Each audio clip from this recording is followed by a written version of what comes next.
लोकसभा चुनाव 2024 की अब तक की सबसे बड़ी कवरेज। उत्तर प्रदेश की हर लोकसभा सीट पर जनता के क्या होंगे मुद्दे।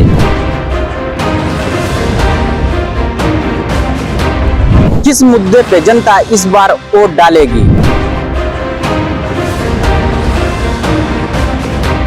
उत्तर प्रदेश लोकसभा चुनाव में क्या होंगे महिलाओं के मुद्दे। रोजगार, भ्रष्टाचार, कानून व्यवस्था पर जनता की क्या है राय।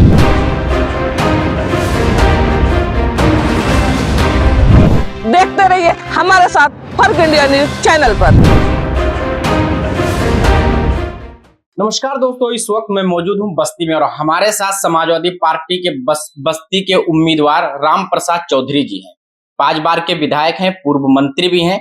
चर्चा करेंगे सर, बस्ती के मुद्दे को लेकर, क्या मुद्दे को लेकर आप जनता के बीच में जा रहे हैं, क्योंकि 2 बार के यहाँ से सांसद 10 साल से लगातार बीजेपी के हैं, तो कैसे देखते हैं जनता के।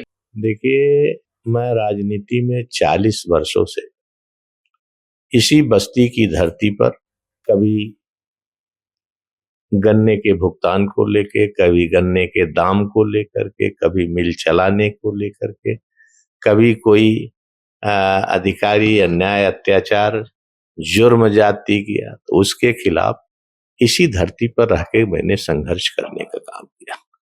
मुद्दे आज बहुत, जिनके हाथ में आज देश की, प्रदेश की ताकत है, ये लोग 2014 में जब आए तो इन्होंने गारंटी देने का काम किया था कि किसान भाइयों, हमारे हाथ में ताकत आएगी तो 2022 तक किसान की आमदनी दूना होने का काम। इन लोगों ने कहा था 2 करोड़ लोगों को प्रत्येक वर्ष नौकरी देने का काम, रोजगार देने का काम करेंगे। इन लोगों ने कहा था 100 दिनों के अंदर इस देश का जो काला धन विदेशों में जमा है उसे वापस लाने का काम।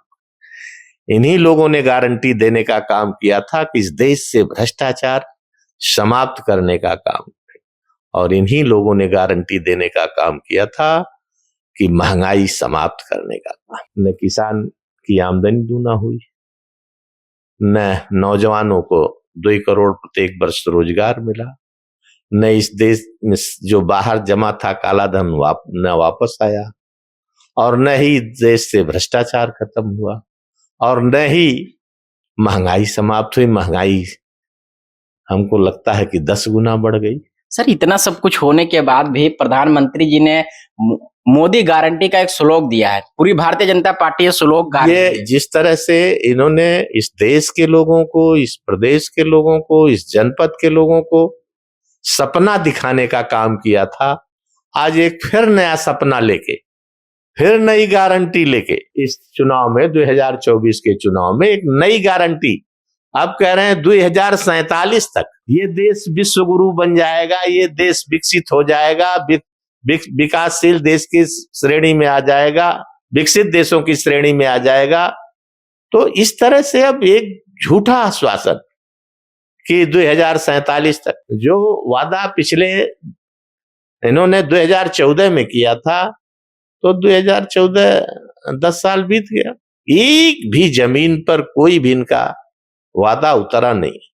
और ऊपर से शिक्षा महंगी हो गई, किसान के खेतों में जो लागत आती है, ट्रैक्टर, कल्टीवेटर, रोटावेटर, कीटनाशक दवा, डीजल, तमाम ऐसी चीजें हैं जो किसानों के काम आती हैं, सारा का सारा महंगा होने का कई गुना।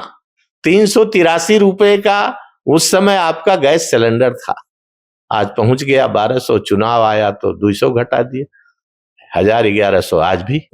800 की डाई खाद उस समय 2014 में 1500-1600 में पहुंच गई।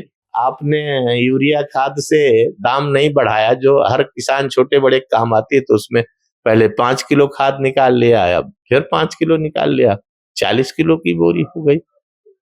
तो इस तरह से कहीं भी आप भ्रष्टाचार देखने चले जाएं, किसी भी तहसील में चले जाएं, किसी भी थाने चले जाएं, किसी भी ऑफिस में आप चले जाएं, कहां भ्रष्टाचार कम हो गया। आज अपनी जमीन खुद की वरासत करानी हो, उत्तर प्रदेश के किसी भी तहसील में चले जाएं, मैं अकेले बस्ती की बात नहीं करता, उत्तर प्रदेश की किसी भी तहसील में चले जाए, आपको अपनी जमीन, अपने बपंस की जमीन वरासत करनी हो तो बिना पैसे वरासत होने वाली नहीं। कहाँ भ्रष्टाचार खत्म होगा? सर, बस्ती के मुद्दे को लेकर के बात करें या बस्ती के चुनाव के आंकड़े को लेकर, सर आप पिछली बार बसपा से उम्मीदवार थे और बसपा आपकी सहयोगी थी, लेकिन इस बार बसपा आपकी सहयोगी नहीं है और बसपा ने अलग कैंडिडेट उतारा है। तो इस अलग कैंडिडेट उतारने का क्या चुनाव पे असर जाएगा सर? वो बहुत अच्छा है। आप कब से इस जिले में काम कर रहे हैं, इस प्रेस में काम कर रहे हैं? कब से काम कर रहे हैं प्रेस में? इस जिले में का अध्ययन आपको है? कब से है सर? इस जिले के अभी तो हमारा 3 दिन का दौरा है। 3 दिन का दौरा। ये 2022 में जिस चुनाव की बात कर रहे हैं वो चुनाव 2019 में हुआ था और 2022 में भी इसी उत्तर प्रदेश में चुनाव, 5 में से 4 सीटें हम समाजवादी पार्टी अकेले लड़के अपने दम पर हमने जीतने का काम किया। 5 में से 4 सीटें समाजवादी पार्टी। सर बसपा के उम्मीदवार उतरने से आप अपने लिए टफ नहीं देखते? बसपा का उम्मीदवार उतरने से कोई, ठीक है, उनकी अपनी पार्टी है, वो अपना लड़ेंगे। हमारी समाजवादी पार्टी हर कांग्रेस से गठबंधन है, इंडिया गठबंधन है, से चुनाव लड़ रहे हैं। निश्चित रूप से इंडिया गठबंधन को सफलता मिलेगी और यही नहीं, हिंदुस्तान में इंडिया गठबंधन की सरकार बनेगी। सर मोदी जी चाहे लास्ट अंतिम शासन, मोदी जी 400 पार का नारा कह रहे हैं, कितना कैसे देखते हैं? ये केवल देश को 400 नारा केवल संविधान बदलने के लिए, उनका 400 पार संविधान बदलने के लिए, आरक्षण बदलने के लिए अभी तमाम उनके नेता, एमपी, एमएलए इस बात के तरफ इशारा कर रहे हैं। इनका 400 पार का नारा केवल इस देश का जो बाबा साहब भीमराव अंबेडकर का दिया गया संविधान है उसको बदलने का इशारा है।